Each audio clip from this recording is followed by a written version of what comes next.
Hello students, बेटा आज हम डिस्कस करेंगे यूनिट सेकेंड में रदरफोर्ड एटॉमिक मॉडल आपने पढ़ लिया और आइसोटोप आइसोबार वगैरह के बारे में उन्होंने बता दिया था आपको।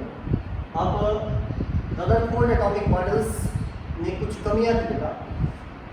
जैसे रदरफोर्ड का एटॉमिक मॉडल, जिसको आप प्लैनेटरी मॉडल ऑफ एटम कहते हो, वो क्या कहता है कि किसी भी एटम में न्यूक्लियस होता है जो कि सेंटर में होता है और न्यूक्लियस के चारों तरफ इलेक्ट्रॉन्स होते हैं जो लगातार रिवॉल्व करते हैं।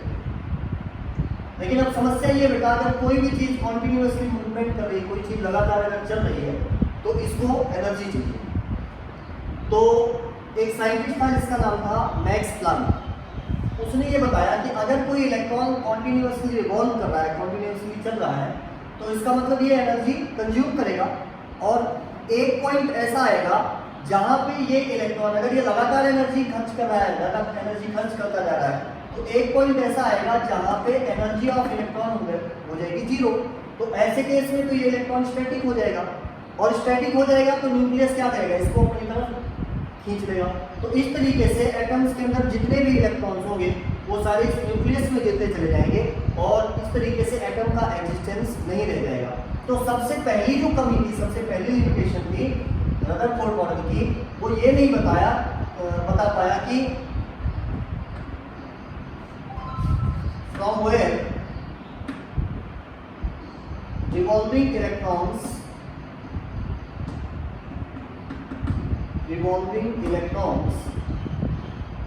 get energy। ये पहली शॉर्ट कमी थी, पहली लिमिटेशन थी किसी रदरफोर्ड मॉडल की। और जो दूसरी इंपॉर्टेंट लिमिटेशन है वो रदरफोर्ड मॉडल में स्पेक्ट्रम के बारे में नहीं बता पाया। अब स्पेक्ट्रम किसे कहते हैं? स्पेक्ट्रम किसे कहते हैं बेटा? अगर किसी भी ऑब्जेक्ट को हम हीट करते हैं, किसी भी हॉट ऑब्जेक्ट को, जैसे हम आयरन की रॉड ले लें, तो आयरन की रॉड को अगर हम हीट करें तो एक पॉइंट ऐसा आएगा जब इसमें से कुछ रेड कलर की लाइट निकलनी शुरू होती है। तो किसी हॉट ऑब्जेक्ट में से निकलने वाली लाइट को अगर हम प्रिज्म पे डालते हैं और इस प्रिज्म के आगे लगा देते हैं फोटोग्राफिक प्लेट, तो इसमें से निकलने वाली लाइट जब प्रिज्म पे पड़ती है और प्रिज्म के बाद जब ये आगे निकलती है तो इसके कुछ ना कुछ कलर पैटर्न्स ऑब्टेन होते हैं। ये जो कलर पैटर्न ऑब्टेन होता है इसी को हम कह देते हैं this is spectrum of this object. तो स्पेक्ट्रम कैसे बनता है? अलग अलग, जैसे आयरन को आपने कहा रेड कलर की रेड हो जाता है, अगर आप सोडियम को हीट करें तो उसमें से येलो कलर की लाइट बाहर निकलती है। तो मतलब अलग अलग चीज़ों का स्पेक्ट्रम अलग अलग क्यों होता है, कैसे होता है, इस चीज़ को भी रदरफोर्ड एक्सप्लेन नहीं कर पाया, जिसकी वजह से बेटा रदरफोर्ड मॉडल फेल हो गया। और रदरफोर्ड मॉडल जब फेल हुआ तो दूसरा जो मॉडल आया रदरफोर्ड मॉडल की कमियों को सुधारने के लिए, वो था बोहर्स मॉडल ऑफ एटम। और बोहर्स मॉडल ऑफ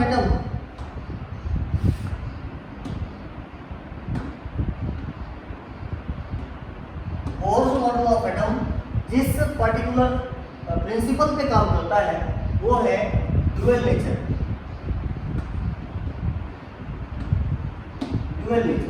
यानी जो स्पेक्ट्रम है, जैसे आपने देखा स्पेक्ट्रम क्या होता है, स्पेक्ट्रम किसी भी चीज में से निकलने वाली लाइट को अगर हम प्रिज्म में डालें या फिर इलेक्ट्रोमैग्नेटिक रेडिएशंस को अगर हम उनके इंक्रीजिंग या डिक्रीजिंग ऑर्डर ऑफ फ्रीक्वेंसी के आधार पर अरेंज करें तो उसको हम स्पेक्ट्रम कह देते हैं। तो उसको एक्सप्लेन करने के लिए सबसे पहले हमें सीखना पड़ता है कि लाइट क्या है।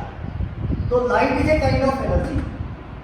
सबसे पहले लाइट के बारे में पढ़ेंगे बेटा। Light is a kind of energy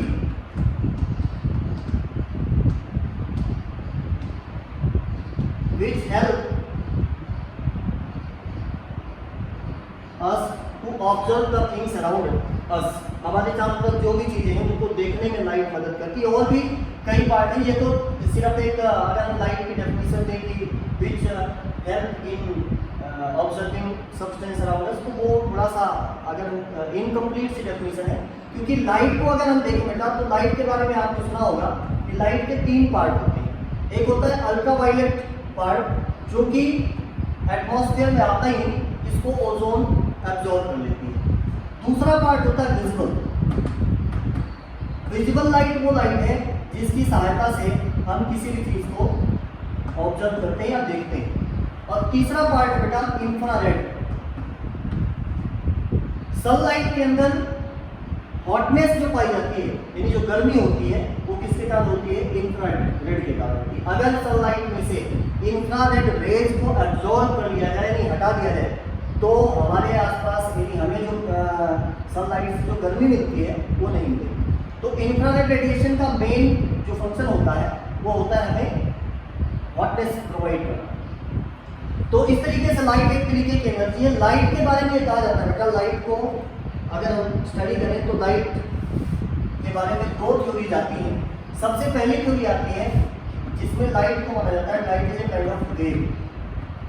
wave का मतलब ये थ्योरी कहती है कि किसी भी ऑब्जेक्ट में से जो लाइट निकलती है उसमें एनर्जी कॉन्टिन्यूअसली बाहर निकलती है, लगातार बाहर निकलती है, ठीक है। और कैसे बाहर निकलती है? In the form of wave या रेडिएंट एनर्जी के फॉर्म, रेडिएंट एनर्जी की फॉर्म, ठीक है। तो इस थ्योरी के आधार पर यह कहा जाता है कि light is an electromagnetic wave, electromagnetic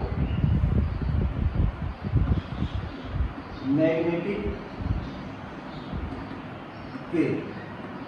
और जो दूसरी थ्योरी है वो कहती है नहीं, जिसको हम कहते हैं Planck quantum theory,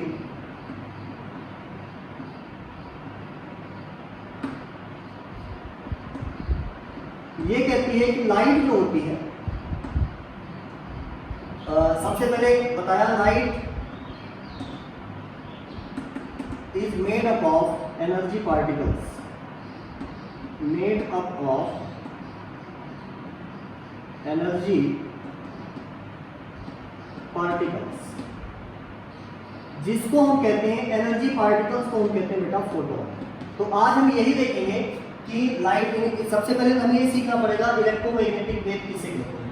electromagnetic wave बेटा एक तरीके से मोशन ऑफ एनर्जी है, जिसमें जब कोई एनर्जी मूव करती है तो इसके चलने के साथ साथ इसमें इलेक्ट्रिक फील्ड और मैग्नेटिक फील्ड, ये दोनों फील्ड जनरेट होती हैं।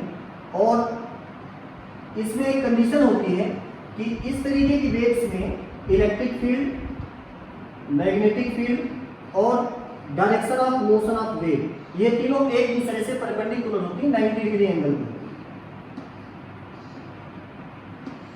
इस तरीके से। तो इस तरीके से जो एनर्जी ट्रांसफर का मेथड, जैसे आप कभी पानी के अंदर अगर आप पत्थर मारते हैं तो आप देखते होंगे पानी इस तरीके से चलता है, ठीक है। और अगर उसमें आप कागज के छोटे छोटे टुकड़े डाल दीजिए तो आप देखेंगे वो कागज के टुकड़े मूव नहीं करते, अपनी जगह पर इस तरीके से अप एंड डाउन इस तरीके से मोशन करते रहते हैं, ठीक है। तो इस तरीके से जो मोशन होती है यानी एनर्जी के चलने का जो तरीका है, इसको हम कहेंगे दिस इज वेव। और वेव जो चलती बेटा, तो वैसे तो आप जानते हैं ना वेव दो तरीके की होती है, एक तो हमने यहाँ बना रखा, दूसरा साउंड वेव होती है, ठीक है। यानी एक होती है ट्रांसवर्स वेव और दूसरी लॉन्गिट्यूडिनल वेव, ठीक है। तो इनमें ये जो वेव आप देख रहे हैं बेटा, इसमें आप देखें कि जो वेव है वो कैसे चलती है, in the form of crust and trough. Crust किसे कहते हैं? यानी क्रस्ट को अगर हम बात करें तो अगर एनर्जी ट्रांसफर का तरीका है, जिस पार्टिकल के पास अगर कोई ये वेव किसी मीडियम में चल रही है तो जिस मीडियम पार्टिकल के पास एनर्जी हाईएस्ट, एनर्जी की वैल्यू हाईएस्ट होती है, वो इस तरीके से सबसे ऊपर वाले पॉइंट पे मिलता है। और इस तरीके से ये जो ऊंचाई बनी इसको हम कहते हैं क्रस्ट, और इतनी गहराई यहाँ बनी इसको हम कहते हैं ट्रफ, ठीक है। और इस एक क्रस्ट और एक ट्रफ को मिलाकर के एक वेव बनती है, तो इसकी लंबाई को कहते हैं वेव लेंथ। यहां से यहां तक की लंबाई को क्या कहते हैं? वेव लेंथ कहते हैं, and it is denoted by lambda. तो वेव से रिलेटेड बहुत सारी डेफिनेशंस और बहुत सारे न्यूमेरिकल्स आपके यहाँ आते हैं, ठीक है। तो इनके कुछ टर्म्स हैं, जैसे एक तो बेटा एम्पलीट्यूड। एम्पलीट्यूड किसे कहेंगे? इस क्रस्ट की हाइट को या फिर ट्रफ की डेप्थ को एम्पलीट्यूड कहते हैं। इट इज डिनोटेड बाय ए, और ये डिपेंड करता है इस वेव की एनर्जी पे, depend on wave of energy. Definition आप कैसे बनाएंगे? द हाइट ऑफ क्रस्ट और depth of trough is known as amplitude.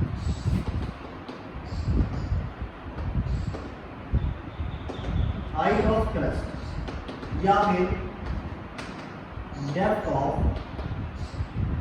Trough is known as amplitude. ये एनर्जी पे डिपेंड करता है। दूसरा है वेवलेंथ,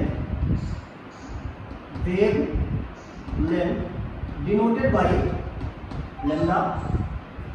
ये क्या होगी बेटा, इसको आप ऐसे डिफाइन कर सकते हैं, the length of one wave, या फिर अगर और इजीली डिफाइन करना चाहें तो आप इस हाफ को यहाँ छोड़ दें और इस हाफ को यहाँ ले लें। तो हम ऐसे कह सकते हैं कि किसी भी वेव में दो कॉन्टिन्यूअस बनने वाले क्रस्ट के बीच की दूरी या दो कॉन्टिन्यूअस बनने वाले ट्रफ के बीच की दूरी को हम कह देते हैं वेवलेंथ।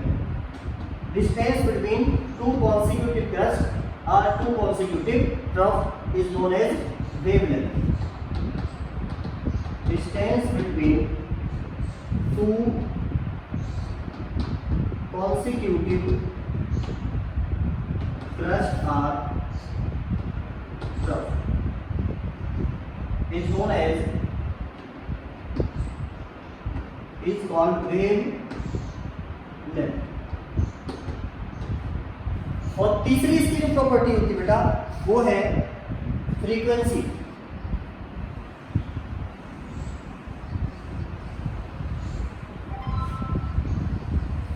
वैसे वेव के बारे में बेटा आप पूरा फिजिक्स में 11th क्लास में एक पूरा चैप्टर आता है, ठीक है, वहाँ इसके बारे में और अच्छी तरीके से। हमारे यहाँ सिर्फ एक प्रॉपर्टीज यूज करनी है, इनके बारे में आप जान लीजिए बस। तो तीसरी जो प्रॉपर्टी बेटा वो है फ्रीक्वेंसी। फ्रीक्वेंसी को नोट करते हैं, इस तरीके से एक लेटर बनाते हैं, इसको पढ़ते हैं न्यू। और ये होता क्या है, number of waves passing through a point in 1 second। Number of waves passing through a point in 1 second, या ऐसे कहिए कि किसी भी सोर्स से जिसमें से जो जहां से वेव ओरिजिन हो रही है, 1 सेकंड में जितनी वेव्स ओरिजिनेट होती है, जितनी वेव्स बाहर निकलती हैं, उसको हम कहेंगे फ्रीक्वेंसी। और तीसरा जो चौथी प्रॉपर्टी बेटा ये है velocity of wave. Velocity of wave को डिनोटेड करते हैं सी से। वैसे अभी मैंने आपको बताया कि जो सनलाइट है ये भी एक तरीके की इलेक्ट्रोमैग्नेटिक वेव से, और इलेक्ट्रोमैग्नेटिक वेव को चलने के लिए किसी मीडियम की रिक्वायरमेंट, अगर मीडियम है तो उसमें भी चल सकती हैं, या मीडियम नहीं है तब भी ये चल सकती हैं, इनको किसी मीडियम की रिक्वायरमेंट नहीं है। तो वेलोसिटी को कैसे डिफाइन करेंगे बेटा, वेलोसिटी होती है linear distance travel by wave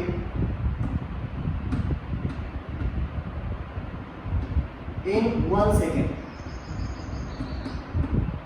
या अगर मान लीजिए आप यूनिट टाइम भी लिख सकते हैं, 1 सेकेंड की बजाय 1 मिनट दे सकते हैं, 1 आवर दे सकते हैं, ठीक है। तो इसको हम कह देते हैं वेलोसिटी।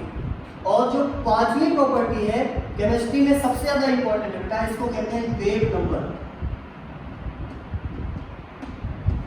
वेव नंबर होता है नंबर ऑफ वेव्स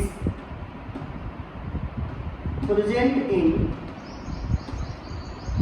1 सेंटीमीटर या फिर यूनिट डिस्टेंस, इसको हम कहते हैं वेव नंबर। और जो वेव नंबर होता है बेटा ये वेवलेंथ का रेसिप्रोकल होता है। इसको नोट करते हैं, न्यू के ऊपर एक लाइन लगा देते हैं, इसको पढ़ते हैं nu bar is equal to 1/λ। इसमें अगर आप रिलेशन निकालना चाहते हैं या इसको देखना चाहते हैं ये कैसे आया, तो हम ऐसे मानते हैं बेटा, मान लीजिए किसी वेव की लंबाई है, यहीं पे निकाल देते हैं, length of wave is lambda centimetre. तो इसका मतलब क्या हो गया, lambda centimetre is equal to 1 wave. तो 1 सेंटीमीटर में कितनी वेव्स बनेगी, 1/λ। और 1 सेंटीमीटर में जो वेव्स बनती हैं इसी को हम क्या कह देते हैं, वेव नंबर। तो यहां से आ गया nu bar is equal to 1/λ। ये रिलेशन आता है। एक और प्रॉपर्टी है जिसको हम कहते हैं टाइम पीरियड। मैं यहाँ ऊपर लिख रहा हूँ बेटा टाइम पीरियड। देखो फ्रीक्वेंसी में आपने क्या पढ़ा, फ्रीक्वेंसी में आपने देखा कि 1 सेकंड में जितनी वेव्स बनती हैं वो तो फ्रीक्वेंसी होगी, लेकिन अब इसका अपोजिट अगर हम सोचें कि एक वेव्स बनने के लिए या एक वेव प्रोड्यूस होने के लिए जितना टाइम लगता है उसको हम कहेंगे time period. Time required for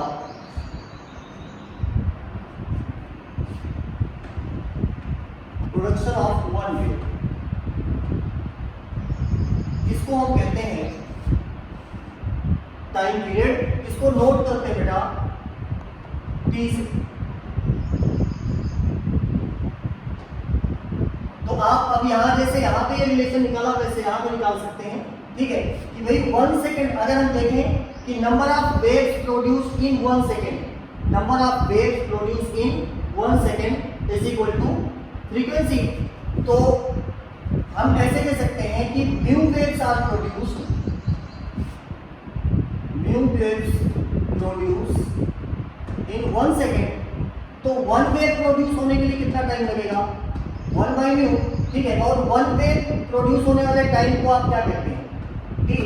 तो यहां से रिलेशन आ गया time period is equal to 1 by frequency, time period is equal to 1 by frequency. और अब इन दोनों को यूज करके देखो velocity time period, velocity and time period, इनको यूज करके एक रिलेशन हम निकालेंगे। तो मैं यहां पे इसको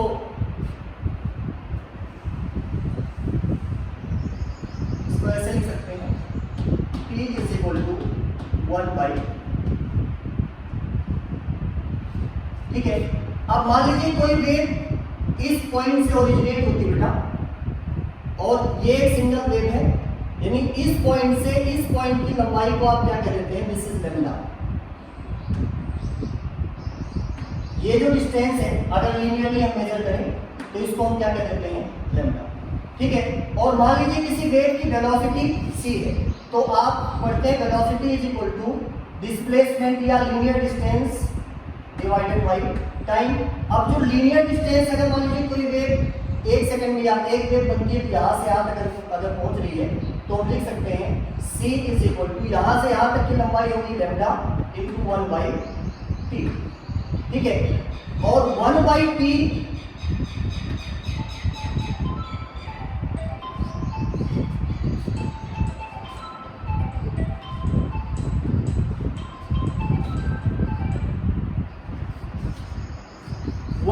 जो होता है बेटा 1 बाई टी किसके बराबर है, यहां से आप देखें तो म्यू इज इक्वल टू होता है 1 बाई टी। तो 1 बाई टी की जगह आप क्या लिख सकते हैं, म्यू लिख सकते हैं, ठीक है। तो यहां से आ गया c is equal to lambda into mu. ये रिलेशन होता है बेटा, इनके ऊपर बहुत ज्यादा, एक तो ये mu bar is equal to 1 by lambda, c is equal to mu into lambda and time period is equal to 1 by T. इनके ऊपर क्वेश्चंस आपके यहां से आते हैं, ठीक है। तो ये थी वेव थ्योरी जिसमें बताया गया कि इलेक्ट्रोमैग्नेटिक वेव्स के फॉर्म में लाइट चलती है। और इसके आधार पर अगर हम बात करें बेटा तो लाइट की ऐसी बहुत सारी प्रॉपर्टीज हैं जिसको हम डिस्कस कर सकते हैं।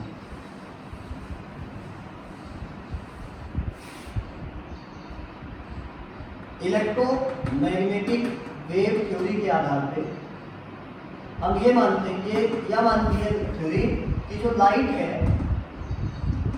Light is a wave, wave मतलब continuous emission of energy, continuous emission of energy, यानी किसी भी सोर्स से जो एनर्जी निकलती है वो कॉन्टिन्यूअसली निकलती रहती है। और इसके अंदर जो है ये जो एनर्जी चलती है इसके लिए चलने के लिए किसी मीडियम की रिक्वायरमेंट नहीं होती। तो बहुत सारी ऐसी लाइट की प्रॉपर्टीज है बेटा, जैसे आप पढ़ते हैं रिफ्लेक्शन, रिफ्लेक्शन और भी है, इंटरफेरेंस हो गया, पोलराइजेशन हो गया, ठीक है। There are so many properties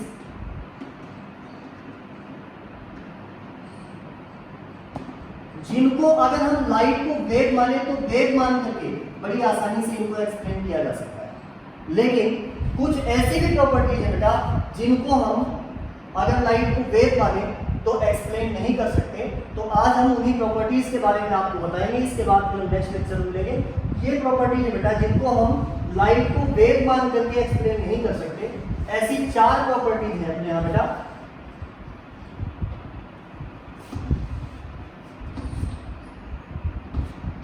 some properties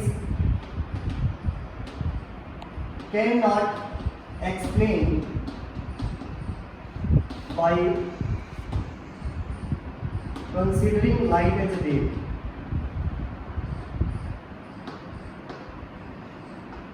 Light as a wave.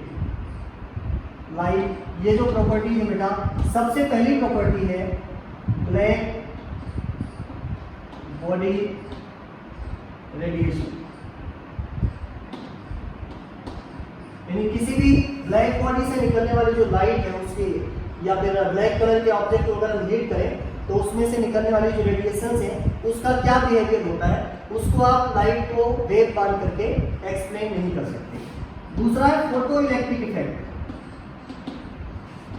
Photo electric effect. तीसरी प्रॉपर्टी बेटा heat capacity of solid. Heat capacity of solid as a function of temperature।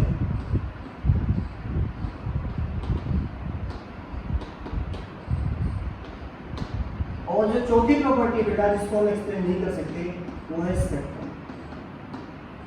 तो ये 4 प्रॉपर्टीज हैं जिसकी वजह से लाइट को वेव मानने से, यानी लाइट को अगर हम वेव माने तो ये 4 प्रॉपर्टीज मैटर की ऐसी हैं जिसको एक्सप्लेन नहीं किया जा सकता, जिसकी वजह से एक दूसरी थ्योरी दी गई जिसमें कहा गया कि light is made up of small packets of energy. यानी जो लाइट है ये कैसे चलती है, छोटे छोटे एनर्जी पैकेट्स के फॉर्म में चलती है, और इन एनर्जी पैकेट्स को कहा जाता है फोटोन या क्वांटा। ठीक है, और इन्हीं के नाम से आगे आपको पूरा एक चैप्टर पढ़ना पड़ता है आगे हायर क्लासेस में, जिसको हम कहते हैं क्वांटम मैकेनिक्स। ठीक है, उसके अंदर कुछ भी नहीं है, सिर्फ इस लाइट के जो पार्टिकल्स हैं इन्हीं के वजह से उसका एक यानी इस जो साइंस की ब्रांच है वो ओरिजिन होती है। तो इसके बारे में हम नेक्स्ट लेक्चर में बात करेंगे बेटा कि ये प्रॉपर्टीज क्या है और ये कैसे जो है एज ए वेव हम इसको एक्सप्लेन नहीं कर सकते हैं। आज के लिए इतना ही बेटा, और चैनल को ऐसे ही लाइक एंड सब्सक्राइब करते रहे बेटा, आपको वीडियो जैसे मिलती है। Thank you.